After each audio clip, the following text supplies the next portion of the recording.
Namaskar, welcome to our channel Vital. Here we will explore India's largest private zoo Vantara and wildlife protection laws of India. In recent times, the Ambani family, renowned for their immense wealth, finds themselves ensnared in a web of controversy surrounding Anant Ambani's private zoo, Vantara.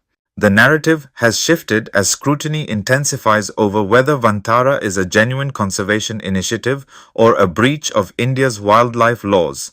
Are they positioning themselves as philanthropists, or are they engaging in practices that could set a dangerous precedent for wildlife conservation in India? Vantara, sprawling across vast acres, was initially presented as a sanctuary dedicated to the rescue and rehabilitation of animals. This facility boasts an impressive collection of exotic wildlife, featuring majestic elephants and elusive big cats, along with rare species from foreign lands. While it is marketed as a progressive conservation project, questions loom over its real intentions and adherence to legal frameworks. Critics are keen on looking beyond the pristine description of Vantara, wary of a narrative that may be masking potential violations. Allegations levied against the zoo have garnered attention from animal rights activists and wildlife experts alike. Key concerns hinge on claims that the facility has imported exotic animals without proper oversight. There are also assertions that it has skirted the regulations outlined in India's Wildlife Protection Act, emphasizing a troubling trend where the affluent may leverage their wealth to sidestep established norms. As the conversation heats up, advocates for wildlife caution that such practices could undermine decades of conservation efforts, galvanizing a call for stricter regulations on wildlife ownership by private individuals. With investigations underway, various government agencies are now assessing the legitimacy of Vantara's operations.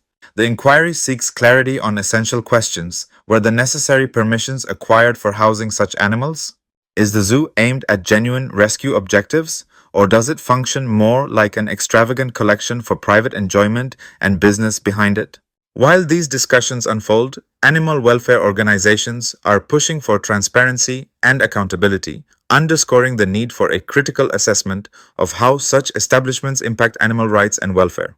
As the public debate escalates, responses remain polarized, with supporters arguing that the Ambani Zoo epitomizes innovative private investment in conservation. On the contrary, detractors warn it represents a troubling trend of wealth granting undue privilege to bend society's rules. This controversy raises broader questions about the role of private citizens and corporations in wildlife conservation, a debate that may lead to substantial shifts in India's policies on wildlife protection. The fate of Vantara is not merely about the Ambani family. If it does not comply with India's wildlife protection and conservation laws, it could pose a threat to wildlife conservation efforts across the nation. India, known for its rich biodiversity, boasts a stunning array of species including tigers, elephants, and rhinoceroses. The legal framework protecting these creatures is robust and multifaceted, centering around the Wildlife Protection Act of 1972. This pivotal law lays the foundation for conservation efforts throughout the nation by banning the hunting, capturing, or trading of wild animals and birds, with exceptions only in very rare scenarios. It establishes a network of protected areas, including national parks and wildlife sanctuaries, crucial for the survival of many endangered species. One of the key features of the Wildlife Protection Act is its schedules of protection, classifying animals according to the level of legal protection they receive. Schedule I-2, Part 2. Maximum protection: tiger, lion, elephant, rhinoceros, leopard. Crimes against these attract the harshest penalties. Schedule 3-4, protected but with lesser penalties.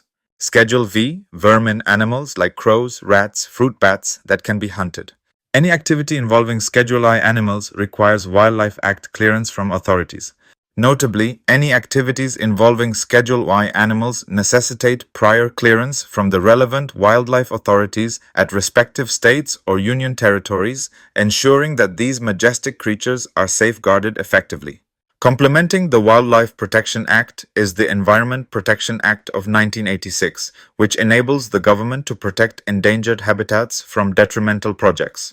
Furthermore, the Biological Diversity Act of 2002 emphasizes sustainable resource use and equitable sharing of benefits derived from biological diversity, enhancing conservation efforts on many fronts. The creation and regulation of zoos also fall under this umbrella, governed by the Central Zoo Authority (CZA). Established under the Wildlife Protection Act's 1992 amendment, the CZA ensures that all zoos, whether public or private, maintain high standards of care, emphasizing conservation-based breeding and veterinary practices. Private zoos are permitted, but only under strict licensing agreements with the CZA, and they cannot house Schedule Y animals without explicit clearance. Additionally, compliance with the Convention on International Trade in Endangered Species (CITES) is mandatory, regulating the international movement of exotic species to prevent illegal trade.